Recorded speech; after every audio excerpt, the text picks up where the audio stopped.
जय हिंद, नमस्कार दोस्तों। आज की इस नए क्लास में आपका स्वागत है। आज हम लोग टॉप 60 क्वेश्चन देखने वाले हैं जो आपके एग्जाम में पूछे जाने की सबसे ज्यादा संभावना है। वही सब प्रश्न लाए हुए हैं, तो चैनल पर नए चैनल को सब्सक्राइब कर लीजिएगा। तो चलते हैं क्वेश्चन की ओर। फर्स्ट नंबर क्वेश्चन है कि शरीर की सबसे बड़ी ग्रंथि कौन है। तो शरीर की सबसे बड़ी ग्रंथि जो वो होता है यकृत, जो है शरीर की सबसे बड़ी ग्रंथि होता है। तो इसका ऑप्शन नंबर सी जो है वो करेक्ट होगा। शरीर का सबसे बड़ी ग्रंथि यकृत है, तो याद रखिएगा। नेक्स्ट नंबर क्वेश्चन 2 है कि मनुष्य में मादा जनन अंग से किस हार्मोन का स्रावन होता है। तो किस हार्मोन का जो है वो स्रावन होता है, तो याद रखिएगा रिलैक्सिन की जो है वो स्रावन होता है। तो इसका ऑप्शन नंबर सी जो है वो करेक्ट होगा, रिलैक्सिन की, तो याद रखिएगा। नेक्स्ट नंबर क्वेश्चन 3 है कि मनुष्य के ऐच्छिक गतियों का नियंत्रण किसके द्वारा होता है। तो ऐच्छिक गतियों का नियंत्रण जो है किसके द्वारा होता है, तो याद रखिएगा यहाँ पे सेरिब्रम के द्वारा होता है। तो इसका ऑप्शन नंबर ए जो है वो करेक्ट होगा, सेरिब्रम के द्वारा होता है, तो याद रखिएगा। नेक्स्ट नंबर क्वेश्चन 4 है कि शरीर का तापक्रम कहाँ नियंत्रित होता है। शरीर का तापक्रम जो है कहाँ नियंत्रित होता है, तो याद रखिए यहाँ पे हाइपोपैथैलेमस में जो है वो शरीर का तापक्रम जो है वो नियंत्रित रहता है। तो इसका ऑप्शन नंबर सी जो है वो करेक्ट होगा, याद रखिएगा। चलते हैं next number question. Next number question 5 है कि अमीबा में भोजन का अंतःग्रहण किसके द्वारा होता है। तो अमीबा भोजन का अंतःग्रहण जो है वो किसके द्वारा होता है, तो याद रखिएगा यहाँ पे फुटपाथ के द्वारा होता है। तो इसका ऑप्शन नंबर ए जो है वो करेक्ट जो है फुटपाथ के द्वारा होता है, तो याद रखिएगा। नेक्स्ट नंबर क्वेश्चन 6 है कि निम्नलिखित में से कौन सा एंजाइम लार में पाया जाता है। तो कौन सा एंजाइम जो है वो लार में पाया जाता है, तो टाइलिन जो है वो लार में पाया जाता है। तो इसका ऑप्शन नंबर सी जो है वो करेक्ट होगा, टाइलिन जो है वो लार में पाया जाता है, तो याद रखिएगा। नेक्स्ट नंबर क्वेश्चन 7 है कि वह प्रक्रिया जिसके द्वारा मनुष्य श्वास ग्रहण करता है तो छोड़ता है वह क्या है। तो वह जो है वो क्या है, तो याद रखिए यहाँ पे श्वासोच्छ्वास जो है इसे कहते हैं। तो इसका ऑप्शन नंबर बी जो है वो करेक्ट होगा, श्वासोच्छ्वास, तो याद रखिएगा। चलते हैं next number question. Next number question 8 है कि ऊर्जा उत्पादन के लिए कोशिका प्रायः किसका उपयोग करते हैं। तो कोशिका प्रायः जो है किसका उपयोग करता है, तो याद रखिए यहाँ पे ग्लूकोज का जो है वो उपयोग करता है। तो इसका ऑप्शन नंबर बी जो है वो करेक्ट होगा, ग्लूकोज का उपयोग करता है, तो याद रखिएगा। चलते हैं next number question. Next number question 9 है कि किस अभिक्रिया द्वारा पौधों में ऑक्सीजन बाहरी वातावरण से कोशिकाओं में पहुंचता है। तो किस अभिक्रिया द्वारा जो है पौधों में ऑक्सीजन बाहरी वातावरण से कोशिकाओं में पहुंचता है, तो याद रखिए यहाँ पे विसरण के द्वारा होता है। तो इसका ऑप्शन नंबर बी जो है वो करेक्ट होगा, विसरण के द्वारा होता है, तो याद रखिएगा। नेक्स्ट नंबर क्वेश्चन 10 है कि श्वसन की अभिक्रिया में खाद्य पदार्थों की परिणति क्या होती है। तो परिणति जो है वो क्या होती है, तो याद रखिए यहाँ पे विघटन होती है। तो इसका ऑप्शन नंबर ए जो है वो करेक्ट होगा, विघटन होती है, तो याद रखिए यहाँ पे विघटन। नेक्स्ट नंबर क्वेश्चन है कि खाद्य पदार्थों का पौधों में स्थानांतरण का मुख्य रूप क्या है, कौन सा है। तो मुख्य रूप जो है कौन सा है, तो याद रखिए मुख्य रूप जो है वो सुक्रोज है। तो इसका ऑप्शन नंबर सी जो है वो करेक्ट है, सुक्रोज जो है मुख्य रूप है पौधों में खाद्य पदार्थों का स्थानांतरण के लिए। नेक्स्ट नंबर क्वेश्चन कि एक स्वस्थ मनुष्य का रक्तचाप होता है। तो एक स्वस्थ मनुष्य का रक्तचाप जो है वो 120/80 होता है। तो याद रखिए 120/80 जो है स्वस्थ मनुष्य का रक्तचाप होता है। तो इसका ऑप्शन नंबर बी जो है वो करेक्ट हो जाएगा। चलते हैं नेक्स्ट नंबर क्वेश्चन 13 है। नेक्स्ट नंबर क्वेश्चन 13 कि मनुष्य के मस्तिष्क की सबसे बाहरी झिल्ली है। तो मनुष्य के मस्तिष्क की सबसे बाहरी झिल्ली जो है वो हो जाएगा ड्यूरामीटर। तो ड्यूरामीटर, इसका ऑप्शन नंबर सी जो है करेक्ट हो जाएगा। ड्यूरामीटर जो है मनुष्य के मस्तिष्क की सबसे बाहरी झिल्ली है। तो इसका ऑप्शन नंबर सी जो है वो करेक्ट हो जाएगा, याद रखिएगा। नेक्स्ट नंबर क्वेश्चन 14 है कि मनुष्य के सूंघने की क्षमता को नियंत्रित करता है। मनुष्य की सूंघने की क्षमता को जो है कौन जो है वो नियंत्रित करता है, तो याद रखिए यहाँ पे ये जो है ध्रानोद्रिय पाली जो है वो नियंत्रित करता है। जिसका ऑप्शन नंबर बी जो है वो करेक्ट है, ध्रानोद्रिय पाली जो है वो नियंत्रित करता है, तो याद रखिएगा। नेक्स्ट नंबर क्वेश्चन 15 है कि मनुष्य में बुद्धि एवं चतुराई के केंद्र है। तो मनुष्य में बुद्धि एवं चतुराई के केंद्र जो है वो क्या है, तो याद रखिएगा सेरिब्रम जो है बुद्धि एवं चतुराई का केंद्र है। एक क्वेश्चन जो है मोस्ट इंपोर्टेंट क्वेश्चन है, तो याद जरूर कर लीजिएगा। तो चलते हैं नेक्स्ट नंबर क्वेश्चन को। नेक्स्ट नंबर क्वेश्चन 16 है कि रक्त में ग्लूकोज की मात्रा नियंत्रित करता है। रक्त में ग्लूकोज की मात्रा को जो है नियंत्रित कौन करता है, तो याद रखिएगा इंसुलिन के कारण जो है वो नियंत्रित होता है। तो इसका ऑप्शन नंबर डी जो है वो करेक्ट है, इंसुलिन के कारण, तो याद रखिएगा। चलते नेक्स्ट नंबर क्वेश्चन है कि ऑक्सीजन है। तो ऑक्सीजन जो है वो क्या है, ऑक्सीजन जो एक एंजाइम है। तो इसका ऑप्शन नंबर सी जो है वो करेक्ट है, ऑक्सीजन एक एंजाइम है, तो याद रखिएगा। नेक्स्ट नंबर क्वेश्चन है कि जैव प्रक्रम के अंतर्गत कौन आता है। जैव प्रक्रम के अंतर्गत जो है कौन होता है, तो याद रखिए यहाँ पे पोषण, उत्सर्जन, श्वसन और इनमें से सभी यहाँ पे इनमें से सभी जो है वो जैव प्रक्रम के अंतर्गत आते हैं। तो याद रखिएगा इसका ऑप्शन नंबर डी करेक्ट हो जाएगा। नेक्स्ट नंबर क्वेश्चन है गोबर छत्ता किसके अंतर्गत आता है। तो गोबर छत्ता जो है किसके अंतर्गत आता है, याद रखिए मृतजीवी के अंतर्गत जो है गोबर छत्ता आता है। तो इसका ऑप्शन नंबर सी जो है वो करेक्ट हो जाएगा, मृतजीवी के अंतर्गत आता है। नेक्स्ट नंबर क्वेश्चन 20 है वायुमंडल में सामान्यतः CO2 पाया जाता है। तो वायुमंडल में CO2 की मात्रा जो है वो कितना पाया जाता है, तो याद रखिए वायुमंडल में CO2 जो है 0.03% जो है वो CO2 की मात्रा पाई जाती है। तो इसका ऑप्शन नंबर डी जो है वो करेक्ट हो जाएगा। नेक्स्ट नंबर क्वेश्चन 21 है कि छाया में पनपने वाले पौधों को क्या कहते हैं, तो पौधों को जो है उस पौधों को क्या कहते हैं, तो CO कार्ड्स कहते हैं। तो इसका ऑप्शन नंबर सी जो है वो करेक्ट हो जाएगा, CO कार्ड्स कहते हैं, तो याद रखिएगा। नेक्स्ट नंबर क्वेश्चन 22 है कि मनुष्य में मुख्य श्वसन अंग क्या है, तो मनुष्य में मुख्य श्वसन अंग जो है वो क्या है, तो याद रखिए यहाँ पे फेफड़ा जो है मनुष्य के मुख्य श्वसन अंग है। तो इसका ऑप्शन नंबर ए जो है वो करेक्ट हो जाएगा, फेफड़ा जो है मनुष्य का मुख्य श्वसन अंग है। नेक्स्ट नंबर क्वेश्चन है कि निम्न में से कौन सी बीमारी श्वसन तंत्र से संबंधित, तो कौन सा बीमारी जो है वो श्वसन तंत्र से संबंधित है, तो यहाँ पे ए जो है वो टीबी और नमोनिया जो है वो श्वसन तंत्र से संबंधित है। तो इसका ऑप्शन नंबर डी जो है करेक्ट हो जाएगा, याद रखिएगा टीबी और नमोनिया। नेक्स्ट नंबर क्वेश्चन 24 है कि उच्च रक्तचाप की अवस्था को क्या कहते हैं, तो उच्च रक्तचाप की अवस्था को जो है वो क्या कहते हैं, तो याद रखिएगा हाइपर टेंशन कहते हैं। तो इसका ऑप्शन नंबर सी जो है वो करेक्ट जो हाइपर टेंशन कहते हैं, तो याद रखिएगा। नेक्स्ट नंबर क्वेश्चन 25 है कि मछलियों में उत्सर्जित पदार्थ क्या है, तो मछलियों में उत्सर्जित पदार्थ जो है वो क्या है, अमोनिया जो है मछलियों में उत्सर्जित पदार्थ है। तो इसका ऑप्शन नंबर डी जो है वो करेक्ट हो जाएगा, अमोनिया जो है मछलियों में उत्सर्जित पदार्थ है, तो याद रखिएगा।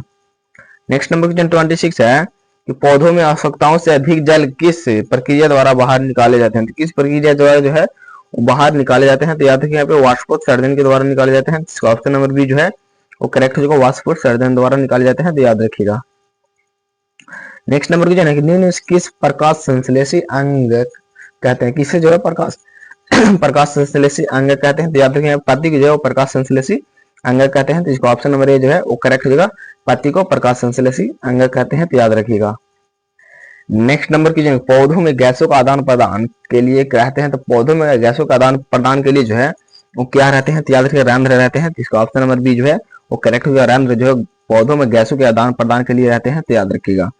चलते हैं नेक्स्ट नंबर क्वेश्चन 29 है कि फेफड़ा का आकार होता है, तो फेफड़ा का आकार जो है वो कैसा होता है, शंक्वाकार होता है। तो इसका ऑप्शन नंबर सी जो है वो करेक्ट होगा, फेफड़ा का आकार शंक्वाकार होता है, तो याद रखिएगा। नेक्स्ट नंबर क्वेश्चन है कि भोजन का पाचन किस प्रकार की अभिक्रिया, तो भोजन का पाचन जो है किस प्रकार की अभिक्रिया है, तो उपचयन अभिक्रिया है। तो इसका ऑप्शन नंबर ए जो है और करेक्ट जो उपचयन अभिक्रिया, जो भोजन का पाचन जो है वो उपचयन अभिक्रिया है, तो याद रखिएगा।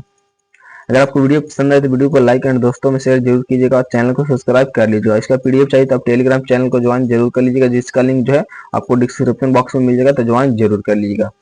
हार्मोन शब्द का नामकरण किसने किया था, तो हार्मोन शब्द का नामकरण जो है वो किसने किया था, तो याद रखिए यहाँ पे जो किया था बेलिस एवं स्टार्लिंग ने जो है वो हार्मोन शब्द का नामकरण किया था। तो इसका ऑप्शन नंबर सी जो है वो करेक्ट हो जाएगा।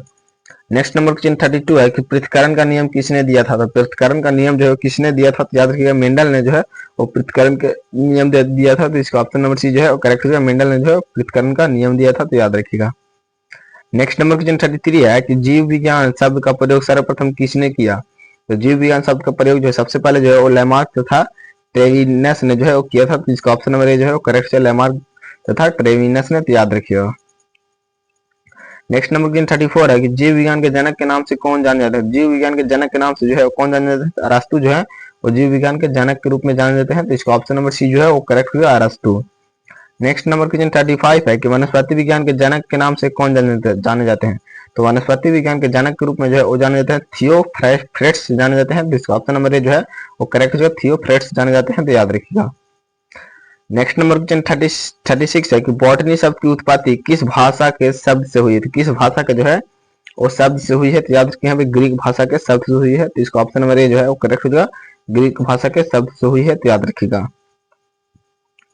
नेक्स्ट नंबर क्वेश्चन 37 है कि फाइकोलॉजी में किसका अध्ययन किया जाता है, किसका अध्ययन जो है वो किया जाता है, फाइकोलॉजी में जो है किसका अध्ययन किया जाता है, तो याद रखिए फाइकोलॉजी में जो है वो सवाल का अध्ययन किया जाता है। जिसका ऑप्शन नंबर बी जो है वो करेक्ट जो है, सवाल का अध्ययन किया जाता है, तो याद रखिएगा।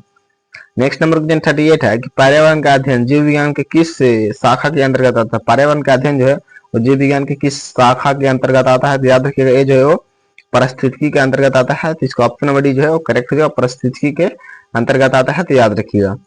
नेक्स्ट नंबर क्वेश्चन 39 है कि डेड्रोलॉजी का संबंध जो है वो किससे है, तो याद रखिए झाड़ियों के अध्ययन से जो है डेट्रोलॉजी का संबंध है, तो इसका ऑप्शन नंबर सी जो है वो करेक्ट होगा, झाड़ियों के अध्ययन से है, तो याद रखिएगा।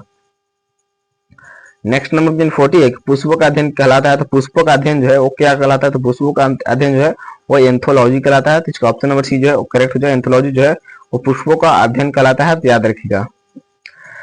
चलते नेक्स्ट नंबर क्वेश्चन को। नेक्स्ट नंबर क्वेश्चन 41 है कि वनस्पति संवर्धन से संबंधित विज्ञान की शाखा को क्या कहते हैं, विज्ञान की शाखा को जो है वो क्या कहते हैं, तो याद रखिए यहाँ पे हॉर्टिकल्चर कहते हैं, तो यहाँ पे इसका ऑप्शन नंबर बी जो है वो करेक्ट हो जाएगा, हॉर्टिकल्चर कहते हैं। नेक्स्ट नंबर क्वेश्चन 42 है कि स्पर्मोलॉजी में किसका अध्ययन किया जाता है, स्पर्मोलॉजी में जो है वो किसका अध्ययन किया जाता है, याद रखिए बीज का अध्ययन किया जाता है, तो इसका ऑप्शन नंबर बी जो है वो करेक्ट होगा, बीज का अध्ययन किया जाता है, तो याद रखिएगा। नेक्स्ट नंबर क्वेश्चन 43 है कि एग्रोएस्ट्रोलॉजी में किसका अध्ययन किया जाता है, एग्रोएस्ट्रोलॉजी में जो है वो किसका अध्ययन किया जाता है, तो याद रखिए घासों का अध्ययन किया जाता है, तो इसका ऑप्शन नंबर ए जो है वो करेक्ट होगा, घासों का अध्ययन किया जाता है, तो याद रखिएगा। नेक्स्ट नंबर क्वेश्चन 44 है कि पीडोलॉजी में किसका अध्ययन किया जाता है, पीडोलॉजी में जो है किसका अध्ययन किया जाता है, तो याद रखिएगा भूमि का अध्ययन किया जाता है, तो इसका ऑप्शन नंबर ए जो है वो करेक्ट हो जाएगा, भूमि का अध्ययन किया जाता है, तो याद रखिएगा। चलते हैं नेक्स्ट नंबर क्वेश्चन के। नेक्स्ट नंबर क्वेश्चन 45 है कि पौधों को नाम देने वाले विज्ञान कहलाता है, तो पौधों को नाम देने वाला विज्ञान जो है वो क्या कहलाता है, तो वो जो कहलाता है वो वर्गीकी कहलाता है, तो इसका ऑप्शन नंबर बी जो है वो करेक्ट हो जाएगा, वर्गीकी कहलाता है, पौधों को नाम देने वाला विज्ञान को जो है वर्गीकी कहते हैं। नेक्स्ट नंबर क्वेश्चन निम्नलिखित में से किसे वर्गीकी का पितामह कहा जाता है, तो वर्गीकी का पितामह जो है वो किसे कहा जाता है, तो लिनियस के जो है वर्गीकी का पितामह कहा जाता है, इसका ऑप्शन नंबर बी जो है वो करेक्ट हो जाएगा, लिनियस को, तो याद रखिएगा।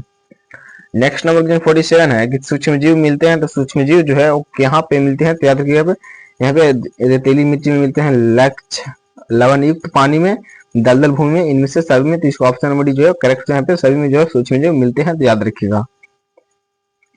नेक्स्ट नंबर क्वेश्चन 48 है कि विषाणु वृद्धि करता है, तो विषाणु जो है वो किसमें जो है वो वृद्धि करता है, याद रखिए विषाणु जो है वो करता है जीवित कोशिकाओं में जो है वो वृद्धि करता है, तो इसका ऑप्शन नंबर ए जो है वो करेक्ट होगा, जीवित कोशिकाओं में करता है, तो याद रखिएगा।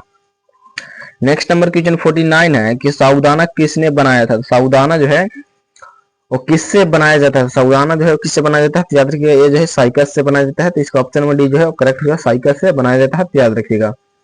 नेक्स्ट नंबर क्वेश्चन 50 है कि फलों का अध्ययन कहलाता है, तो फलों का अध्ययन जो है वो क्या कहलाता है, तो फलों का अध्ययन कहते हैं पोमोलॉजी, तो इसका ऑप्शन नंबर बी जो है वो करेक्ट होगा, पोमोलॉजी जो फलों का अध्ययन को कहा जाता है, तो इसका ऑप्शन नंबर बी करेक्ट हो जाएगा।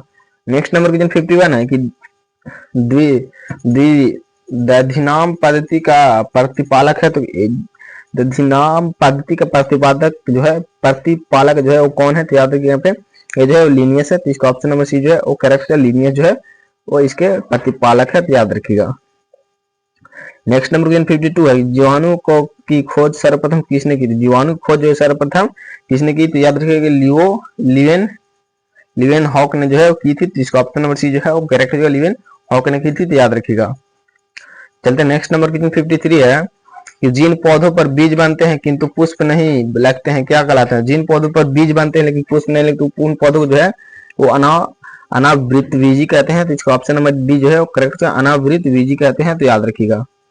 नेक्स्ट नंबर क्वेश्चन 54 है कि जीवाणुओं की साधारण आकृति क्या होती है, जीवाणु की साधारण आकृति जो है वो क्या होती है, तो याद रखिएगा पे ये जो होती है क्षण रूप की होती है, इसका ऑप्शन नंबर सी जो है वो करेक्ट क्षण रूप की होती है, तो याद रखिएगा।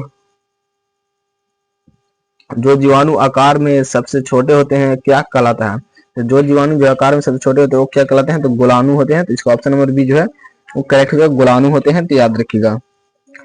नेक्स्ट नंबर क्वेश्चन 56 है कि निम्नलिखित में से कौन सा रोग बैक्टीरिया से होता है, तो कौन सा रोग जो है बैक्टीरिया से होता है, तो याद रखिएगा तपेदिक जो है वो बैक्टीरिया से होता है, तो इसका ऑप्शन नंबर बी जो है वो करेक्ट हो जाएगा, तपेदिक जो है वो बैक्टीरिया से होता है, तो इसका ऑप्शन नंबर बी जो है वो करेक्ट हो जाएगा, याद रखिएगा। नेक्स्ट नंबर क्वेश्चन 57 है कि मानव की आंत में पाए जाने वाला जीवाणु है, तो मानव के आंत में पाए जाने वाला जीवाणु जो है वो क्या है, तो याद रखिएगा एस्चेरिचिया कोलाई है, तो इसका ऑप्शन नंबर ए जो है करेक्ट हो जाएगा, एस्चेरिचिया कोलाई है, तो इसका ऑप्शन नंबर ए करेक्ट हो जाएगा। नेक्स्ट नंबर क्वेश्चन 58 है कि एंटीबायोटिक्स अधिकांशतः पाए जाते हैं, तो एंटीबायोटिक्स जो है अधिकांशतः पाए जाते हैं, तो याद रखिए यहाँ पे जीवाणु में जो है अधिकांशतः पाए जाते हैं, तो इसका ऑप्शन नंबर डी जो है वो करेक्ट है, जीवाणु में पाए जाते हैं, तो याद रखिएगा। नेक्स्ट नंबर क्वेश्चन 59 है निम्न सबसे छोटा जीव है, निम्न सबसे छोटा जीव जो है और माइकोप्लाज्मा जो है सबसे छोटा जीव है, तो इसका ऑप्शन नंबर ए जो है वो करेक्ट। जो माइकोप्लाज्मा जो है वो सबसे छोटा जीव है, तो याद रखिएगा इसका ऑप्शन नंबर ए करेक्ट हो जाएगा। नेक्स्ट नंबर क्वेश्चन 60 और लास्ट नंबर क्वेश्चन है कि निम्नलिखित में से कौन सा रोग जीवाणु के कारण होता है। जीवाणु कारण जो है यहाँ पे कौन सा रोग जो है जीवाणु कारण होता है, तो हैजा जो है जीवाणु कारण होता है, जिसका ऑप्शन नंबर बी जो है वो करेक्ट होता है। हैजा जो है जीवाणु कारण होता है, तो याद रखिए इसका ऑप्शन नंबर बी करेक्ट हो जाएगा। आपका स्कोर जो है 60 क्वेश्चन में जो है कितना रहा कमेंट में जरूर बताइएगा। तो मिलते हैं अगले क्लास में, तब तक जय हिंद जय भारत।